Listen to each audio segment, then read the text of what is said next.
Display എന്ന് പറഞ്ഞാൽ ഞാൻ കുറച്ച് നേരം മാറ്റി വയ്ക്കാൻ പോവാണ്. അത് കഴിഞ്ഞിട്ട് ഞാൻ സെറ്റ് ചെയ്യുന്നുള്ളൂ. അപ്പോൾ നമ്മൾ ഡിസ്പ്ലേ താണ്ടെ ഓണാക്കി തന്നെ അങ്ങനെ മാറ്റി വെച്ചിരുന്നതാണ്. ഹീറ്റ് വല്ലതും വരുന്നുണ്ടോ എന്ന്, റെഡ്മിയുടെ ഈ പഴയ മോഡലായതുകൊണ്ടാണ് ഞാൻ ചെക്ക് ചെയ്യുന്നത്. ചൂട് വല്ലതും വരുന്നുണ്ടോ, ഇപ്പം താഴെയൊക്കെ ചില ഡിസ്പ്ലേ ഹീറ്റായി കഴിഞ്ഞാൽ ഒരാഴ്ച നോക്കണ്ട, പിന്നെ അങ്ങ് പോകും. അപ്പോൾ അതൊന്നും വരുന്നില്ല എന്നുണ്ടെങ്കിൽ മാത്രമേ ഈ ഡിസ്പ്ലേ ഞാൻ സെറ്റ് ചെയ്ത് കൊടുക്കൂ. അപ്പോൾ അതാണ് ഞാൻ ചെക്ക് ചെയ്യാൻ വേണ്ടി മാറ്റി വെച്ചിരുന്നത്. ഹീറ്റൊന്നുമില്ല, യാതൊരു ഇഷ്യൂ ഇല്ല, വർക്കിങ്ങിനും യാതൊരു ഇഷ്യൂ ഇല്ല. അപ്പോൾ അതുകൊണ്ട് തന്നെ ഞാൻ സെറ്റ് ചെയ്യാൻ പോവുകയാണ്. അപ്പോൾ നിങ്ങൾ ഡിസ്പ്ലേ മാറുന്നെങ്കിൽ ഇതെല്ലാം ചെക്ക് ചെയ്ത് ഒരു 10 മിനിറ്റ് മാറ്റി വെച്ചിട്ട് പിന്നെ ഒന്നും കൂടി എടുത്ത് ചെക്ക് ചെയ്യുക.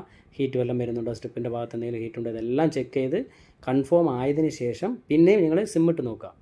സിമ്മിട്ട് നോക്കിയിട്ട് അന്നേരം എന്തെങ്കിലും ഓട്ടോ ടച്ച് ഇഷ്യൂ അങ്ങനെ വല്ലതും വരുന്നുണ്ടോ എന്ന് കൺഫേം ചെയ്തതിന് ശേഷം പിന്നെ ഒട്ടിച്ച് കൊടുക്കുക. അപ്പോൾ ഞാനിവിടെ എന്തായാലും ചെക്കിങ് കഴിഞ്ഞു. ഡിസ്പ്ലേ ഒട്ടിക്കാൻ പോവാണ്. ഫ്രെയിം എടുത്ത് മാറ്റി വെച്ചിട്ടുണ്ട്. ഇനി ഗമ്മ് ചെയ്യാൻ പോവാണ്.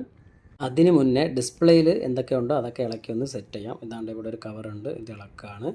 അടുത്തെന്ന് പറഞ്ഞാൽ ഇവിടെ സ്ട്രിപ്പ്, നമ്മൾ ഡിസ്പ്ലേ സ്ട്രിപ്പ് ഒട്ടിച്ച് വെക്കണം.